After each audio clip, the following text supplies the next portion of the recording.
Hello అండి అందరికీ. ఈరోజైతే మేము మార్నింగే లేచి మామిడికాయలకి వెళ్ళిపోతున్నాం అనమాట. మా సైడ్ మామిడికాయలకి ఉలవపాడు చాలా ఫేమస్. బట్ అది మాకు చాలా దూరం కాబట్టి మేము మా దగ్గరలో ఉన్న జువ్వలదిన్నె, చెన్నారాయణపాలెం ఇలా 3-4 విలేజెస్ ఉన్నాయి. సో అక్కడికి మామిడికాయలు తెంపుకోవడానికి వెళ్తున్నాం అనమాట. చూసారా ఇలా దారిలో అందరూ పొలాలు వేస్తున్నారు. ఇది రెండో కార్ అనమాట. రెండో కార్ అంటే సంవత్సరంలో సెకండ్ టైం వేసే వరిని రెండో కార్ అంటారు. ఫస్ట్ టైం వేసేది ప్రతి ఒక్కరు వేస్తారు. బట్ రెండో కార్ అనేది చాలా తక్కువ మంది వేస్తారనమాట. చూసారా నేను, మా హస్బెండ్ ఇంకా మా మామయ్య అనమాట ఇలా తోటకి వెళ్తున్నాము. మేమైతే చాలా హ్యాపీ. ఎందుకంటే అప్పటికప్పుడు చెట్లో నుంచి తెంపుకునే కాయలు సూపర్ టేస్టీగా ఉంటాయి. ఇలా బయట కొనేదానికంటే మనకి తోటల్లో ఏంటంటే చాలా లో ప్రైస్‌కి వస్తది. సో మేము ఇంకా ఏ తోటకి వెళ్ళాలా, ఏ చెట్టుకి వెళ్ళాలా అని చెప్పి మొత్తం చూసుకుంటూ వెళ్తున్నాం. మా మామయ్యకి తెలిసిన వాళ్ళు ఉంటే మా మామయ్యతో పాటు మేము వెళ్తున్నాం అనమాట. చూసారా ఇలా తోటల ముందే మనకి దారిలో చూస్తే తోటల ముందే పెట్టి అమ్మేస్తూ ఉంటారు అప్పటికప్పుడు పండినవి. కొంతమంది అయితే తోట వాళ్ళే అమ్ముతారు, లేకపోతే తోట వాళ్ళ దగ్గర కొనుక్కొని కొంత సమ్ అమౌంట్ అనేది పెట్టుకొని అమ్ముతారనమాట. చూసారా మామిడికాయలు ఎంత బాగున్నాయో చెట్లలో. మొత్తం మామిడికాయలే అనమాట. సమ్మర్లో మామిడికాయ ఇష్టపడిన వాళ్ళే ఉండరు. మేము ఇంకా వెళ్తూ ఉన్నాం. ఇక్కడ చాలా ఊర్లు ఉన్నాయి. మ్యాక్సిమం 3-4 విలేజెస్ అయితే ఉన్నాయి తోటలు ఉండే ఊర్లు. బట్ మేము జువ్వలదిన్నెలో ఉన్న తోటకైతే వెళ్తున్నాము. ఈ తోటకి వెళ్ళే దారిలో ఈ యాంబియన్స్ అయితే సూపర్గా ఉంటుంది. మొత్తం మామిడికాయ చెట్లే అనమాట. రోడ్డుకి అటు సైడ్ ఇటు సైడు ఒక్కొక్క చెట్టు ఫుల్గా నిండిపోయి ఉంది కాయలతో. ఇంకా చాలామంది అక్కడే అమ్మేస్తూ ఉంటారనమాట. సో చూశారు కదా ఆ పండ్లు ఎంత బాగుంటాయో కదా, చెట్ల నుంచి అప్పటికప్పుడు ఫ్రెష్గా కోసుకొని తింటే. రోడ్లో చూసారా ఇలాగ అమ్ముతూ ఉంటారనమాట. మేము ఇంకా ఊరికి ఇంకా దగ్గరికి వెళ్తూ ఉన్నాము.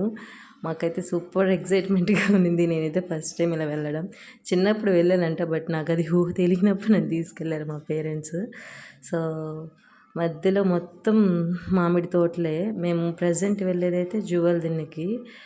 మేము వెళ్తూ ఉండేటప్పుడు ఇలా మామిడికాయ తోటల మధ్యలో, పొలాల మధ్యలో మేమైతే ప్లేస్కి అయితే వచ్చేసాము. యాక్చువల్లీ చూసారా అక్కడ కనిపిస్తున్న తోటకి మేము వెళ్ళాల్సింది. ఓనర్కి ఫోన్ చేస్తే ఓనర్ ఏమో ఉంది, ఓపెన్ చేసింది రండి అంటున్నారు, కానీ మాకైతే దారి కనిపించలేదు. సో ఇలా కుదిరేది లేదు అనుకొని మళ్ళీ రిటర్న్ వెళ్ళిపోతున్నాం అనమాట వేరే తోటల దగ్గరికి. మళ్ళీ రిటర్న్ వెళ్ళేటప్పుడు కూడా మేము అటు సైడే వచ్చాము. తర్వాత మొత్తం సెర్చ్ చేసిన తర్వాత ఒక చోటైతే ఉన్నారు. ఇలా మేము లోపలికి వెళ్ళిపోతుంది అనమాట. వెళ్ళంగానే చూసారా ఇక్కడ కొన్ని గుంపులు ఉన్నాయి కదా, అవి కూడా తోటలే అన్నమాట. మామిడికాయలు మాగబెడతారంటారు కదా, అలా కోసి కుప్పలుగా మాగబెడతారనమాట. చూసారా వాళ్ళు అప్పుడే తెంపుతూ ఉన్నారు. యాక్చువల్లీ మేము మార్నింగ్ టైం వెళ్ళాలి, బట్ అది మాకు తెలియకుండా మేము వెళ్ళేసరికి 12 అయిందనమాట ఆఫ్టర్నూన్. మార్నింగ్ టైం వెళ్తే అప్పటికప్పుడు పండినవి ఉంటాయి.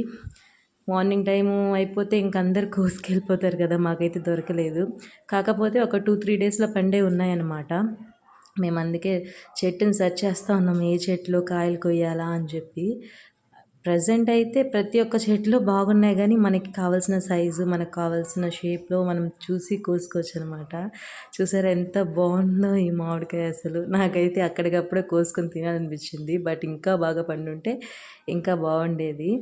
ఇంకా మేము మా మావయ్య మేమందరం కలిసి సెర్చ్ చేసామన్నమాట, ఏ చెట్లో కాయలు కొయ్యాలా అని చెప్పి. దానికోసం మేము మ్యాక్సిమం 20-30 మినిట్స్ అక్కడే తిరిగాము, ఏ చెట్లో కొయ్యాలా ఏ చెట్లో కొయ్యాలని. లాస్ట్కి మా మామయ్య అయితే ఈ చెట్టు కాయలు బాగున్నాయి, త్వరలో పండిపోతాయి 2-3 డేస్లో అని చెప్పి ఈ చెట్టుని సెలెక్ట్ చేశారనమాట. సో మా మామయ్య చూసారా మేము ఇలా చూస్తూ ఉన్నాం అనమాట. మేము చెట్టు కోసం వెతుకుతూ ఉన్నాము, ఏ చెట్లో కాయలు కొయ్యాలా ఏ చెట్లో బాగున్నాయా అని చెప్పి. సో ఇక్కడ చూసుకుంటే మనకి ప్రతి ఒక్క చెట్టుకి చాలా కాయలు ఉన్నాయి. అందులో వీటిలో రకాలు ఉన్నాయన్నమాట. బంగినపల్లి అని చెప్పి, రసాలని చెప్పి, అంటు మామిడికాయలు ఇలా చాలా ఉంటాయి. మామూలుగా మనం పచ్చడి పెట్టుకునే ఆవకాయ కూడా ఇక్కడ ఉందని చెప్పారు వాళ్ళు మాకు. యాక్చువల్లీ మేము మార్నింగ్ టైం రావాలి, బట్ మాకు లేట్ అయిపోయింది. చూసారా ఇక ఎంత బాగుందో, చూస్తేనే తినాలనిపించేస్తుంది. చాలా టెంప్టింగ్గా అనిపించింది నాకైతే. ఇంకా నేనైతే ఇలా క్యాప్చర్ చేసుకుంటా అంటున్నాను అనమాట. చూసారా ఈ కాయ అప్పుడే పడింది చెట్లో నుంచి డైరెక్ట్గా. అందుకని చెప్పి దీన్ని మా వాటలోకి వేసేసుకున్నాము. ఇంకా మా మామయ్య వెళ్ళి ఆ తాతకి చెప్పారనమాట, ఈ చెట్లో కోయండి ఓకే అని చెప్తే ఇంకా ఆ తాత మొత్తం కోస్తున్నారు. మన కళ్ళెదురుగానే కోసి మనకి ఇస్తారనమాట. దీనికి వాళ్ళు ఏమి అంతగా ఎక్కువగా మందులు కూడా ఏమి వాడరు, ఏమి పెస్టిసైడ్స్ కూడా ఏమి వేయరనమాట వీటికి. జస్ట్ అంటే చిన్న ఒక 5 ఇయర్స్ తర్వాత కాయలు అనేవి బాగా కాస్తాయన్నమాట చెట్లకి. సో ఇది నేను అడిగాను ఆ తాతని, తాత ఇది ఎన్ని సంవత్సరాలు ఉండొచ్చు అంటే ఇది 20 సంవత్సరాల నుంచి ఉందమ్మా ఈ తోట అని చెప్పారు ఆయన. చూసారా 20 సంవత్సరాల నుంచి ఉన్న తోట మామిడికాయలు ఇంకా నిండుగా కాస్తున్నాయి. ఆ తాత మేము చెప్పాము, మేము వేరే విలేజ్కి పంపించాలి, మేము యాక్చువల్లీ మా చిన్న బావగారి కోసం పంపిద్దాం అనుకున్నాము. మా చిన్న బావగారు వాళ్ళు ఏంటంటే గోవాలో ఉంటారనమాట. వాళ్ళకి అక్కడ చాలా ప్రైజ్ ఉంటుంది మామిడికాయలు. సో మేమేమనుకున్నామంటే వాళ్ళకి సర్ప్రైజ్ ఇద్దాం అనుకున్నాము, మామిడికాయలు మేము కొరియర్ ద్వారా సెండ్ చేసి. సో ఆ తాతకి చెప్తున్నాం అన్నమాట, తాత మంచిగా కొయ్యండి, మంచివి కొయ్యండి, మేము మా చిన్న బావగారికి పంపించాలి గోవాకి అని చెప్పి. సో ఇక్కడైతే నేను కూడా కొన్ని కాయలు కోసి వేస్తూ ఉన్నానన్నమాట. కింద పడితే వాటికి పగులుతాయేమో మీరు అనుకోవచ్చు, బట్ అలా ఏం జరగదు. ఎందుకంటే కిందంతా మెత్తటి మట్టి ఉంది. బీచ్లో ఉంటాయి కదా, అలా ఉందన్నమాట మట్టి. అలా ఉంది కాబట్టి అక్కడ అంత బాగా పండుతున్నాయి కాయలు. మధ్యలో మా మావయ్య వెళ్ళి మంచి మంచి కాయలను చూసి కోసేస్తున్నారనమాట. చూసారా మా మావయ్య మంచిగా అంటే 2-3 డేస్లో పండిపోయేవి చూసి కోసేస్తున్నారు. ఇంకా మా హస్బెండ్ కూడా ఇక్కడ మీకోసం ఒక కాయ చూపించడం కోసం కోసి తీసుకొచ్చారనమాట. ఈ కాయ చాలా పెద్ద సైజులో ఉంది.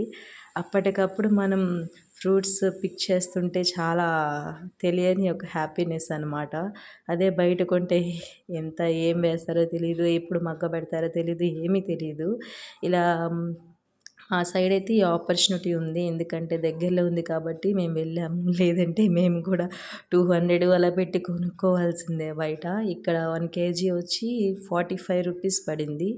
మేము టోటల్గా 30 కేజెస్ తీసుకోవాలనుకున్నాము, బట్ ఇక్కడ టోటల్ వచ్చి 32 కేజెస్ అయిందనమాట. మాకు పర్ కేజీ 45 రూపీస్ కాబట్టి టోటల్గా వచ్చి 1445 సంథింగ్ పడింది. మేము 1400 పే చేసాం టోటల్ 32 కేజెస్కి. బెటరే అంటారు కదా, అది బెటర్ అంటే చాలా బెటరు.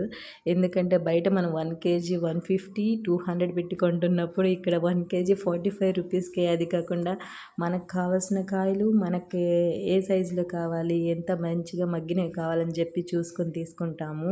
మేము తీసుకున్న కాయలు అయితే 2-3 డేస్కి పండిపోతాయని చెప్పారు ఆ తాత. మేము తీసుకొని చూస్తున్నారు కదా, ఇది 28 కేజెస్ పడింది. ఇంకా వేస్తూ ఉన్నారన్నమాట. టోటల్ అంటే అక్కడున్న టబ్స్ ఉంది కదా, ఆ ట్రేకి కూడా 1.5 కేజీ లెక్క తీసేస్తారనమాట. ఇప్పుడు 31 కేజెస్ చూపిస్తుంది కదా, ఆ 31 కేజెస్లో 1.5 కేజీ ఆ ట్రేకి తీసేస్తారు. ఇంకా పక్కన చూస్తే ఇలా కింద పడిపోయినవి మాగబెట్టినవి ఉన్నాయన్నమాట. మా మామయ్య దాంట్లో ఏరుకున్నారు. లాస్ట్కి చూసారా మేము ఎన్ని కాయలు తెచ్చుకున్నాము, టోటల్ 32 కేజెస్. అయితే మేమైతే చాలా happy. Thank you for watching.